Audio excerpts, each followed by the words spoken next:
Oi pessoal, eu sou o professor Rodrigo César e nesse vídeo eu vou falar um pouco para vocês sobre os processos de transferência de calor, condução, convecção e radiação.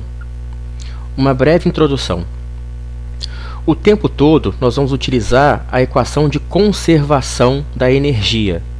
Aqui nós temos que a energia gerada no nosso sistema mais possíveis valores de energia entrando menos saindo do sistema igual a energia acumulada.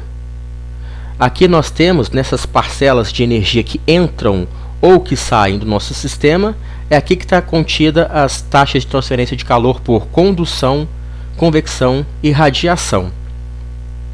E nós sabemos que a taxa de transferência de condução ela é igual a condutividade térmica, área da seção transversal, variação de temperatura dividido pelo comprimento do material. A taxa de transferência de calor por convecção igual a convecção, a constante de convecção, a área do nosso material em contato com o fluido, temperatura da superfície do nosso material menos a do fluido. E a taxa de transferência por radiação é emissividade, a constante de Boltzmann, área do material da superfície por onde vai sair o nosso calor, temperatura da superfície a quarta menos da sua vizinhança a quarta. E nós temos que o calor gerado no nosso sistema ele pode ter natureza elétrica, nuclear ou natureza química.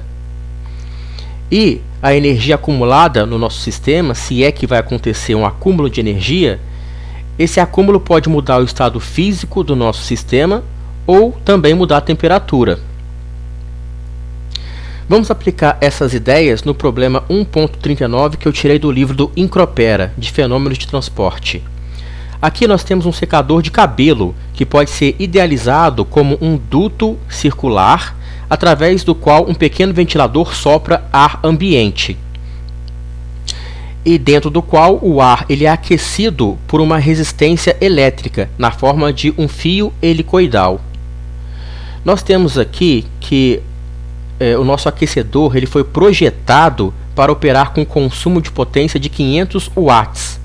Então, essa é a energia gerada pelo nosso equipamento elétrico. E essa energia ela vai ser utilizada para aquecer o ar que foi soprado pelo ventilador, entrando dentro do tubo do secador a 20 graus Celsius e saindo a 45. Nessa letra A, ele quer que a gente calcule a vazão volumétrica do ar, ou seja, o volume metro cúbico a cada segundo de ar que está atravessando o secador. Depois, uma segunda pergunta ainda, ele fala para a gente considerar o diâmetro do tubo igual a 70 milímetros e também algumas propriedades do ar que está entrando, que é a sua densidade e seu calor específico, ele dá esses valores. Ele pede que a gente encontre uma segunda informação, a velocidade de saída do ar do secador. Então vamos responder primeiro essa letra A. Eu coloquei aqui letra A e os valores do texto. A potência, a energia gerada pelo nosso sistema elétrico, 500 watts. O diâmetro do tubo do secador. O ar entrando a 20 graus Celsius e saindo a 45. E propriedades do ar, a sua densidade e seu calor específico. Então aqui também tem uma parte no texto ali que eu acabei pulando, uma parte importantíssima, e eu vou falar sobre ela agora. Ele falou para a gente calcular a vazão volumétrica, primeira medida, e a velocidade do ar dentro do tubo, segunda medida, mas ele pediu também para a gente desconsiderar, desprezar qualquer perda de energia do nosso sistema, ou seja, qualquer quantidade de energia que possa sair ou então entrar no nosso sistema pelas suas fronteiras, que é a parte de fora do secador, nós podemos desprezar essas quantidades. Então, no nosso problema, nós só temos uma energia gerada, que é pelo circuito elétrico de 500 watts, e portanto, no final das contas, se só temos essa quantidade de energia, nós vamos ter um acúmulo de energia de 500 watts. E esse acúmulo pode atuar de duas formas no nosso sistema. Esse acúmulo ele pode provocar mudança de estado físico no ar, e isso não está acontecendo no problema. E a outra possibilidade, mudança de temperatura. Isso sim acontece. O ar entra a 20 e sai a 45, porque esse acúmulo de energia foi utilizado para mudar a sua temperatura. Eu vou colocar aqui, energia acumulada, a fórmula é essa. É vazão mássica, calor específico e a variação de temperatura que o material sofreu. E esse QA, calor acumulado, taxa acumulada, ela é igual à potência gerada pelo nosso material, já que nós não tivemos perda e nem ganho de energia. Então, no lugar de Q, colocando 500 watts, vazão mássica M ponto, nós queremos achar calor específico, nós temos na tabela ao lado, e variação de temperatura de 25 graus Celsius. Colocando esses valores nessa fórmula, nós temos que vazão mássica, essa quantidade aí, quilogramas por segundo. Então nós temos essa quantidade de massa passando dentro do nosso secador a cada segundo. Vou destacar essa informação. Essa informação ainda não é o que ele quer, mas essa informação vazão mássica tem uma relação direta com vazão volumétrica, e essa sim, V ponto, ele quer. Vazão mássica é igual a ρ vezes vazão volumétrica. Vazão mássica acabei de calcular acima, a densidade do ar nós temos na tabela ao lado. Jogando esses valores na equação, eu tenho que vazão volumétrica igual a esse valor aí, em metro cúbico por segundo. Então essa quantidade de volume de ar que passa dentro do nosso secador a cada segundo. E essa sim é a primeira pergunta que ele fez para a gente. Respondemos a primeira pergunta da letra A. E nós temos ainda que vazão volumétrica se relaciona com a área transversal e velocidade por essa equação. Essa equação a gente aprende no ensino médio até, de vazão, de escoamento num tubo. Dessa forma, onde A, área da seção transversal, πd ao quadrado sobre 4, área de uma circunferência. Nós temos valores na tabela para calcular a área, nós temos a vazão volumétrica, calculamos acima. Então nós temos que a velocidade de escoamento do ar dentro do secador tem esse valor. Vou destacar isso daqui.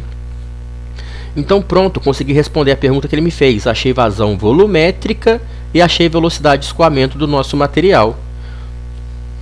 Beleza. E agora vamos para a letra B. A letra B está falando o seguinte: considere que o nosso tubo tem comprimento de 150 milímetros.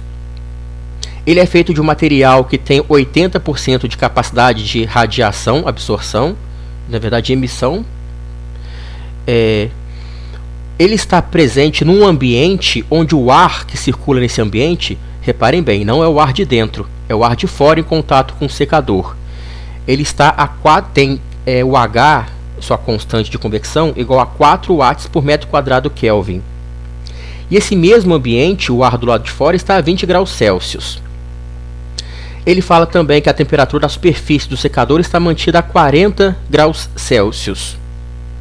E nessa letra B, vocês podem ler com calma, que vocês vão reparar que ele quer que nós demonstremos que toda a energia que nós desprezamos na letra A, a energia que entra e que sai do sistema, ela realmente é desprezível, pode ser desprezada, desconsiderada. Ele quer que a gente prove isso na letra B. Então vamos fazer isso. Eu vou colocar aqui, letra B, os dados que ele deu nessa letra B, nessa tabelinha do lado. Aqui a equação da conservação de energia. Não vou utilizar ela. Eu só quero mostrar para vocês que nós temos que então achar a parcela de energia entrando e de energia saindo desse sistema. É a parte que foi desconsiderada da letra A. E nós sabemos que a energia pode entrar ou sair do sistema pelas três formas: ou condução, convecção ou radiação, ou claro que todas elas também. E nós separamos que nesse problema nós só temos convecção, porque o ar do ambiente está em contato com o secador, nós temos convecção, e também radiação, porque o nosso material ele tem temperatura, então é capaz de emitir radiação, mas ele está na presença de uma vizinhança que também tem temperatura e também radia. Então esse material também está sentindo radiação. Vou colocar as fórmulas aqui embaixo. nós temos radiação e convecção. E nós temos que, agora nessa letra B, calcular o valor dessa taxa de transferência de radiação e também taxa por convecção. E mostrar que ela é muito pequena, próxima do 500 watts que nós temos no nosso problema, que trabalhamos na letra A. Nós temos todos esses valores aí. Da radiação, o epsilon 0,8, o sigma não coloquei aqui, mas ele é a constante de Boltzmann, 5,67 vezes 10 a menos 8. A é a área por onde a temperatura, ele está radiando, é a área lateral do nosso cilindro, 2πr-L, essa é a área lateral. Temperatura a quarta, de 40 graus Celsius, e da sua vizinhança 20 graus Celsius a quarta. Então, só jogar esses valores aí na taxa de transferência por radiação que nós encontramos seu valor. E na de convecção, o H nós temos na tabela ao lado. A área também é a área de contato entre o fluido e o secador, sua área lateral, 2πr-L. Temperatura da superfície vale 40, temperatura do fluido vale 20 do ambiente. E nós conseguimos também calcular essa taxa de transferência de calor por convecção. E os valores estão aqui do lado. Calculei e coloquei esses valores. E vou destacar eles. E se você reparar bem, todos os dois valores e ainda os dois valores somados, eles dão um pouco mais de 1% da energia gerada pelo secador e que foi utilizado na letra A. Então, realmente, sendo um pouco mais de 1%, nós podemos desprezar esses valores que não faz diferença. Então, respondemos a letra B. Mostramos que os valores são realmente pequenos e podem ser desprezados. Bom, era essa a ideia que eu tinha para discutir com vocês. Espero que tenham gostado, ajudado vocês de alguma forma. E também peço para que curtam o vídeo, compartilhem com amigos, bem legal. E a gente se vê no próximo vídeo. Valeu, um abraço, galera.